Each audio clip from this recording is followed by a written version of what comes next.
Hello everyone, thank you so much for taking the time to view my capstone video presentation.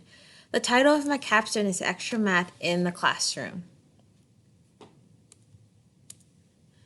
My name is Sandy Gamino Davis. I currently work in Cobb County Schools.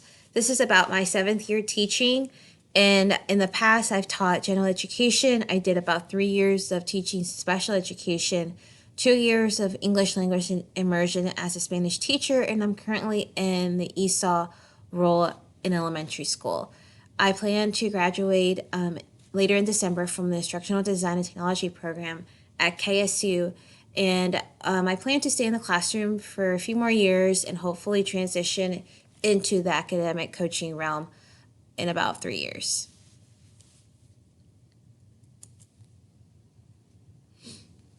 Throughout my career, I've noticed a particular high need when it comes to 4th and 5th grade math. I've seen the number of students increase throughout the year that lack fact fluency.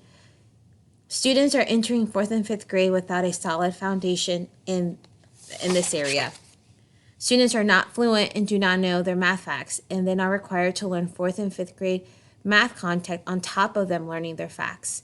This leads to students juggling learning 2 skills at the same time, and it also causes students not to have a proper foundation when it comes to the math content area. This capstone focus on the integration of a tool that teachers can integrate into their daily teaching before 5th grade that can reinforce fact fluency so students can be a little bit better prepared when entering 4th and 5th grade.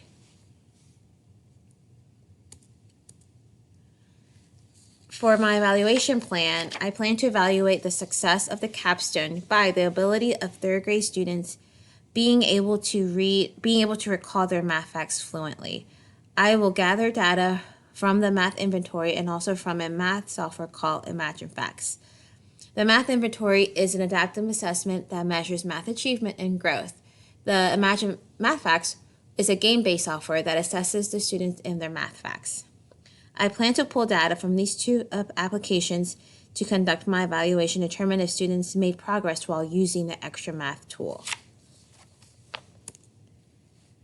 Overall, this experience was very eye-opening and very rewarding. I really enjoyed selecting an area of need and digging deeper to research about that need.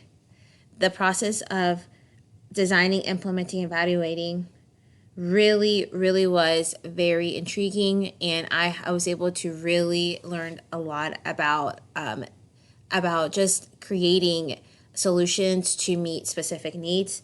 I truly believe this experience was very beneficial to me as a future instructional designer.